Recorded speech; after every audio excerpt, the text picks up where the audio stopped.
নমস্কার বন্ধুরা, আমি শিবপ্রসাদ মুখোপাধ্যায় গীতামৃত সিরিজের নতুন ভিডিওতে আপনাদেরকে স্বাগত জানাই। এই সিরিজে আমরা শ্রীমদ্ ভগবদ্ গীতাকে একদম জলের মতো সহজভাবে বোঝবার চেষ্টা করি, যাতে সমাজের প্রতিটি মানুষ এই গীতাকে একদম সহজভাবে উপলব্ধি করতে পারেন। সে কারণেই আমার এই ছোট্ট প্রচেষ্টা। আমরা ইতিমধ্যেই গীতার প্রথম 10টি অধ্যায় ও একাদশ অধ্যায়ের প্রথম 50টি শ্লোক বিস্তারিতভাবে আলোচনা করেছি, যার লিঙ্ক নিচে ডেসক্রিপশনে দেওয়া থাকবে। অবশ্যই ভিডিওগুলি দেখবার অনুরোধ থাকলো।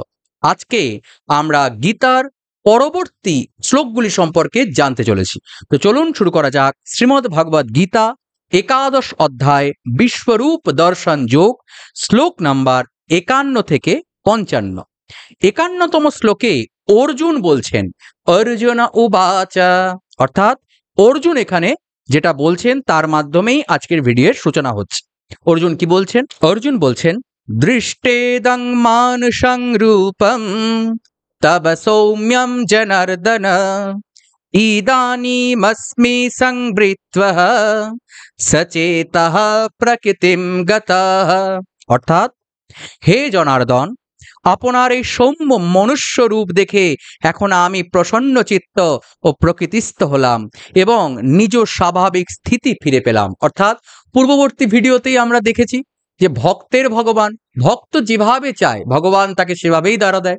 ঈশ্বর যখন বা স্বয়ং ভগবান শ্রীকৃষ্ণ যখন বিশ্বরূপ দর্শন করালেন, তখন যখন অর্জুন বলছেন যে আমি এই উগ্ররূপ আর নিতে পারছি না, আপনি আমাকে এখন বিষ্ণুরূপ দর্শন করান, চতুর্ভুজ সৌম্য বিষ্ণুরূপ, তখন ভক্তের বাঞ্ছা পূরণের জন্য স্বয়ং ভগবান শ্রীকৃষ্ণ তাকে সেই বিষ্ণুরূপ দর্শন করালেন এবং পরবর্তীকাল ক্ষেত্রে তিনি সেই শ্রীকৃষ্ণ রূপেই ফিরে এলেন। এই জন্য অর্জুন বলছেন যে আমার এই মন এখন শান্ত হয়ে গেছে, আপনার এই প্রসন্ন রূপ দেখে আমি এখন স্থিতি ফিরে পেলাম, আমি এখন শান্ত হলাম।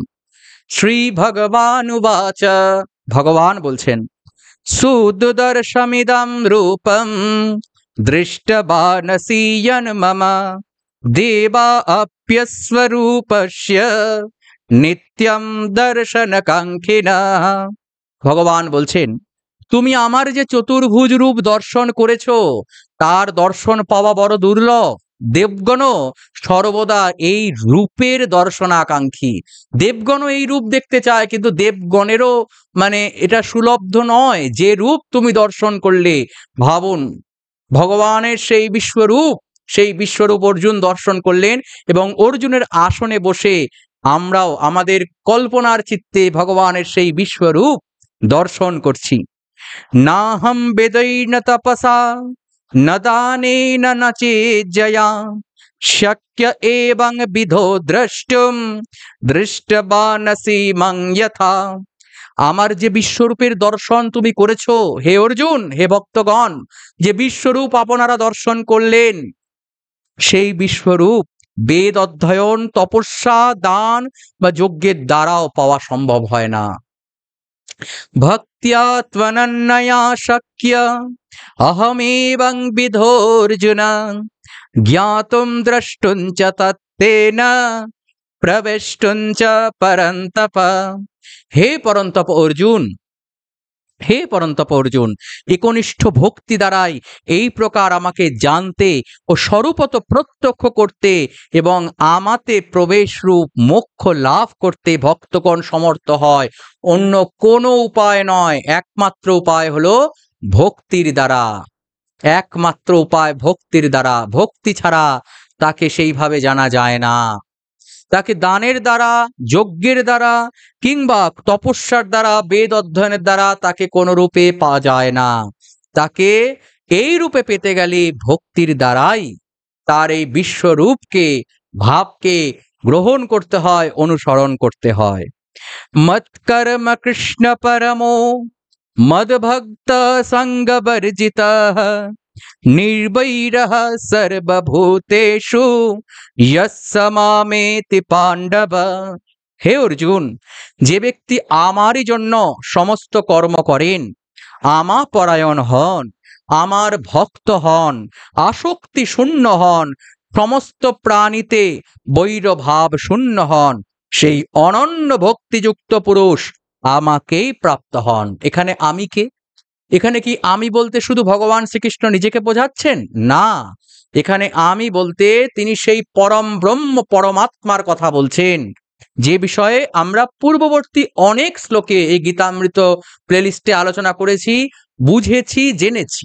যদি এখনো আপনারা না জেনে থাকেন তবে সেই ভিডিওগুলি দেখার অনুরোধ থাকলো। গীতামৃত প্লেলিস্টটিকে শুরু থেকে দেখুন, পুরো গীতাটাকে সহজভাবে বুঝতে পারবেন। আমি আপনাকে কথা দিচ্ছি আমি আপনাকে, প্রচুর মানুষ এই শ্রীমদ্ ভগবত গীতাকে এই প্লেলিস্টের দ্বারা বুঝতে সমর্থ হয়েছে, জানতে সমর্থ হয়েছে।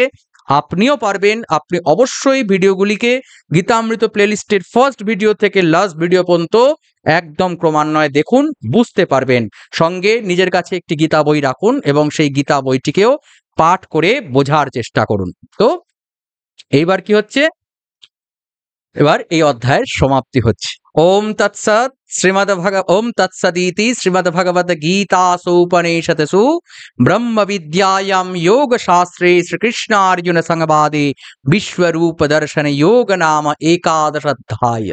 এখানে একাদশ অধ্যায় সম্পূর্ণ হচ্ছে, যেখানে আমরা ব্রহ্মবিদ্যা সম্পর্কে জানছি, যোগ শাস্ত্র সম্পর্কে জানছি, যা স্বয়ং ভগবান শ্রীকৃষ্ণের শ্রীমুখ থেকে নির্গত বাণী, যেখানে আমরা ভগবান শ্রীকৃষ্ণের কাছে অর্জুনের আসনে বসে আমার আপনার মতো ভক্তগণ সেই গীতাকে জানতে পারি, বুঝতে পারি, উপলব্ধি করতে পারি।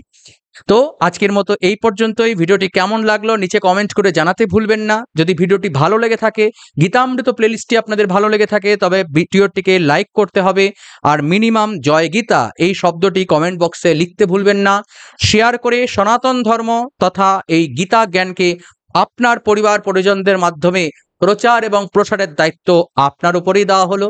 আর যারা এই চ্যানেলের নতুন দর্শক, যারা এখনো চ্যানেলটিকে সাবস্ক্রাইব করেননি, তাদের কাছে অনুরোধ, নিচের লাল রঙের সাবস্ক্রাইব বাটনটি ক্লিক করে বেল আইকনটি প্রেস করে এবং ফেসবুক পেজকে ফলো করে সঙ্গে থাকুন। দেখা হচ্ছে পরবর্তী ভিডিওতে।